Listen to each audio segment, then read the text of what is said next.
Como ya sabéis, la antigua Roma tuvo innumerables victorias a lo largo de su historia, y también podríamos decir que no fueron pocas las derrotas. Pero sí que es cierto que hay una que en los últimos años ha resurgido con más fuerza que nunca, y esa no tiene otro nombre que el de Teutoburgo.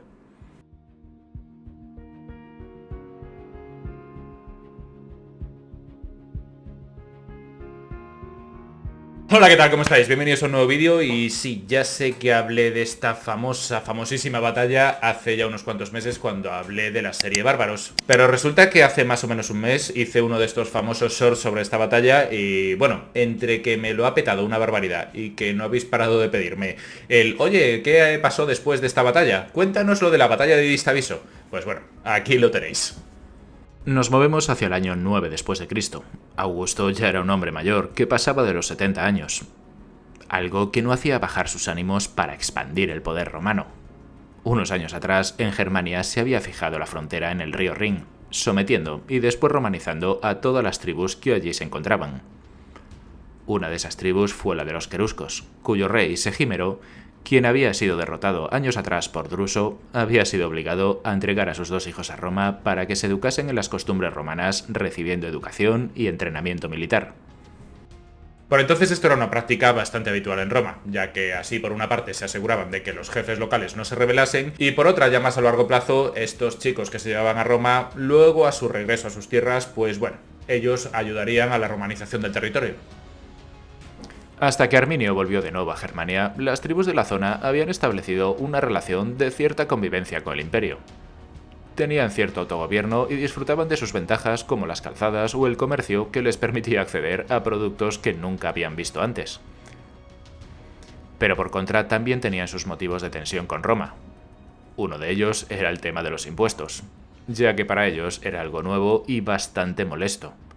Por otra parte, tampoco veían con buenos ojos el someterse al derecho romano y a que estos mediaran en sus asuntos, ya que estaban acostumbrados a resolver sus conflictos internos de acuerdo a sus costumbres. En ese tiempo, el protagonista de esta historia, Arminio, había destacado y mucho en el ejército romano, al mando de las tropas auxiliares, convirtiéndose en oficial y posteriormente obteniendo la ciudadanía romana. Este hombre volvería a la que fue su casa, que por entonces la llevaba el gobernador Publio Quintilio Varo. Y como ya sabéis, a pesar de que el nacionalismo alemán durante los siglos posteriores elevase su figura a los altares, yo siempre he creído que no fue más que un tipo que aprovechó, y muy bien, todo se ha dicho de paso, su oportunidad. Como os acabo de decir, este hombre hoy en día y desde hace un par de siglos es un auténtico héroe para el nacionalismo alemán. Pero la cosa no fue así durante toda la historia. Así que veamos un poco y repasemos quiénes fueron los autores que fueron rescatando su figura. El primero que idealizó su figura no sería otro que un historiador romano, en este caso Tácito, quien sería el que idealizó su figura más o menos unos 50 o 60 años después de los hechos. Después de esto, pasaría largo tiempo hasta que fuera rescatado, y de qué forma por Martín Lutero en los años de la Reforma, que como imaginaréis, a este su ejemplo le venía al pelo para su caso, y así hablaba de la lucha de Germania contra el poder de Roma. Pero ya a finales del siglo XIX y durante la guerra franco-prusiana la cosa fue mucho más allá. Y digo esto por la famosa estatua del querusco que empezó a construirse allá por el año 1838, pero no se terminaría hasta 1875, cuando Alemania llevaba unos pocos años como Estado-nación. Y ya no quiero hablar de cómo se venían arriba los nazis con su figura histórica, porque ya sabéis que hablar de alemanes y Segunda Guerra Mundial suele ser motivo para que YouTube me ponga el vídeo en amarillo durante unos días. Pero bueno, podéis imaginaros cómo se sentía gente como Heinrich Himmler con figuras como la de Arminio. Volviendo a la historia que estamos tratando, no se sabe muy bien si hubo algo en concreto o, como muchos autores dicen, Arminio simplemente llegó allí, vio el descontento de la gente y aprovechó su oportunidad para cambiarse de bando y traicionar a Roma. En lo que sí podemos darle mérito es en el de unir a todas las tribus bárbaras contra el enemigo común, y sobre todo en conseguir engañar a un Publio Quintilio Varo que confió en él hasta el último segundo. Aunque esto último no sabemos muy bien si fue mérito de Arminio o de mérito del gobernador. El caso es que sin saberlo, Quintilio Varo, engañado por Arminio, dirigió hacia los bosques de Teutoburgo, hoy en la región de Westfalia, a 3 legiones. Incluso Dion Casio nos cuenta que cometería el inmenso error de no adelantar exploradores. Arminio sabía lo que hacía, ya que sabía perfectamente que el fuerte de las legiones era su formación y su disciplina en combate. Por lo cual los llevó a un terreno donde apenas había espacios abiertos y el suelo estaba constantemente embarrado, por lo cual las habituales tácticas romanas eran prácticamente imposibles. Varo guió a sus hombres por aquellos caminos tortuosos, y las tribus germanas no desaprovecharon la ocasión e iniciaron su ataque.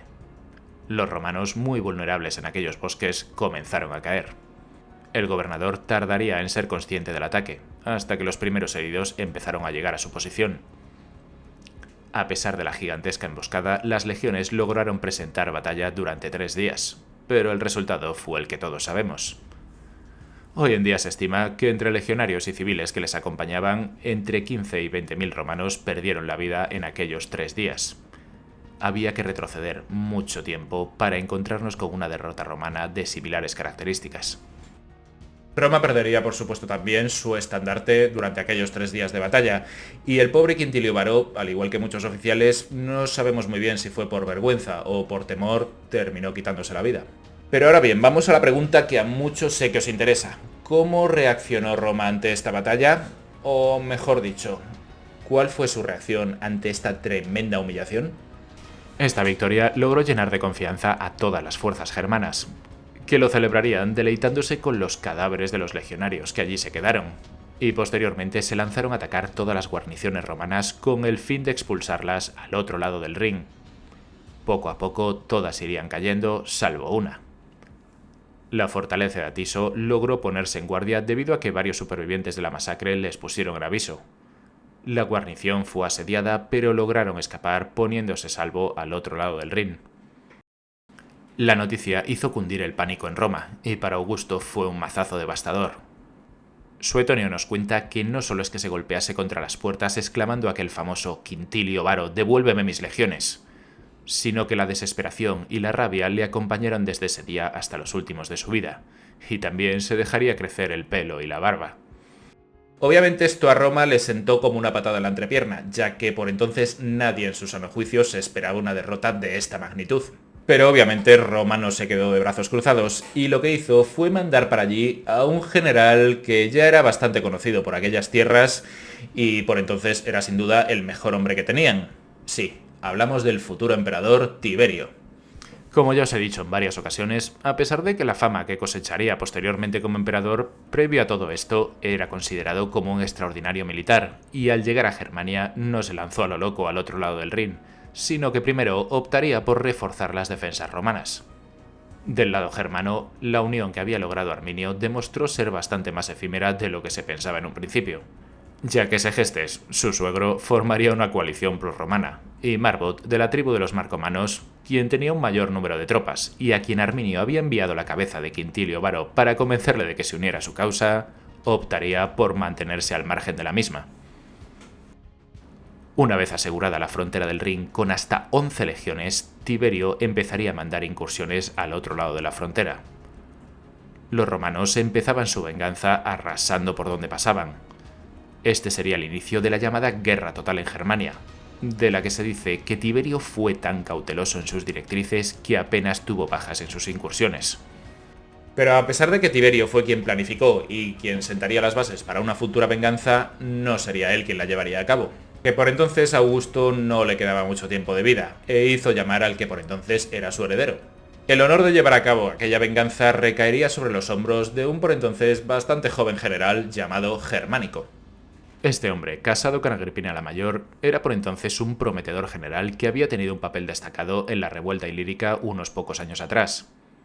En Germania, el joven general seguiría la misma táctica establecida por Tiberio. Las incursiones romanas serían constantes, y el ataque a cualquier asentamiento germano también.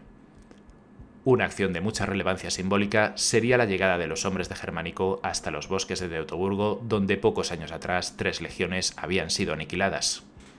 El panorama que se encontraron en los romanos en aquellos bosques fue dantesco. Esqueletos aún cubiertos por sus armaduras, cráneos clavados en los árboles y restos de altares donde los germanos habían sacrificado a los prisioneros. Los romanos les dieron sepultura a los restos de sus compañeros caídos, y por supuesto, en aquel terrible paisaje, también recuperaron el águila de la 19ª legión. A pesar de que los romanos continuaban su avance por territorio germano, siempre entre continuas escaramuzas con ellos, el objetivo, que era ajusticiar y capturar a Arminio, seguía sin cumplirse. Pero eso sí, la gran victoria de Roma estaba a punto de llegar. Y es que Germánico y sus hombres se pasaron años intentando llevar a los hombres de Arminio a una lucha a campo abierto, algo que no sucedería hasta el año 16, ya con Augusto muerto y con Tiberio en el trono de emperador. En el citado año tendría lugar la batalla de Distaviso, la cual Germánico llevaba tiempo esperando y Arminio había intentado evitar, al menos en ese escenario. Roma acudiría a la cita con 8 legiones, y el número de bárbaros era desconocido, aunque estimaciones modernas nos hablan de entre 40 y 50.000 efectivos. La batalla se dividiría en 2 partes, ambas con una contundente victoria romana, ya que después de esa batalla unos 15.000 germanos perdieron la vida. A pesar de que Arminio logró escapar, esta batalla fue considerada como la venganza romana de los bosques de Teutoburgo. Y vale, puede ser que no lograsen el objetivo inicial, que era el de capturar al que ellos consideraban un auténtico traidor, pero la figura de Arminio desde entonces quedó muy pero que muy tocada entre los suyos. Y por si fuera poco, Zusnelda, que era su mujer, y su hijo Tumélico de 1 año fueron capturados por los romanos. Su mujer sería llevada a Roma y exhibida como trofeo en el desfile de la victoria de Germánico en el año 18. De ella no se sabría nada más, pero sí que sabemos que su hijo Tumélico fue vendido como esclavo y en el futuro se dedicaría a ser gladiador, algo que le costaría la vida antes de cumplir los 30 años. Pero volviendo un poco para atrás, ¿cómo reaccionó Arminio ante la captura de su mujer y su hijo? Pues su intención no era otra que la de volver a unificar a los pueblos germanos y llevar la guerra de nuevo hasta las fronteras del imperio. Pero su figura ya no era la de aquel hombre que había propinado la gran derrota a Roma. En su afán de venganza se había vuelto muy tiránico con los suyos.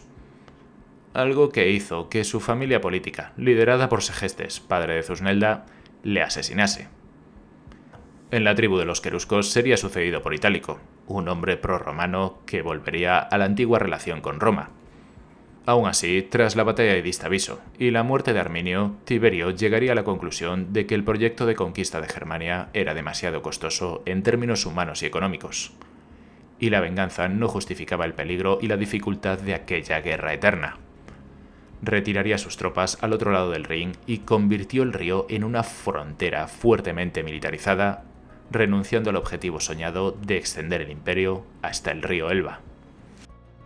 Y hasta aquí mi vídeo de hoy. Si os ha gustado ya sabéis, podéis suscribiros que es gratis, dejarme un like que me ayuda mucho, un comentario que me ayuda más todavía, o podéis compartir el vídeo en vuestras redes sociales.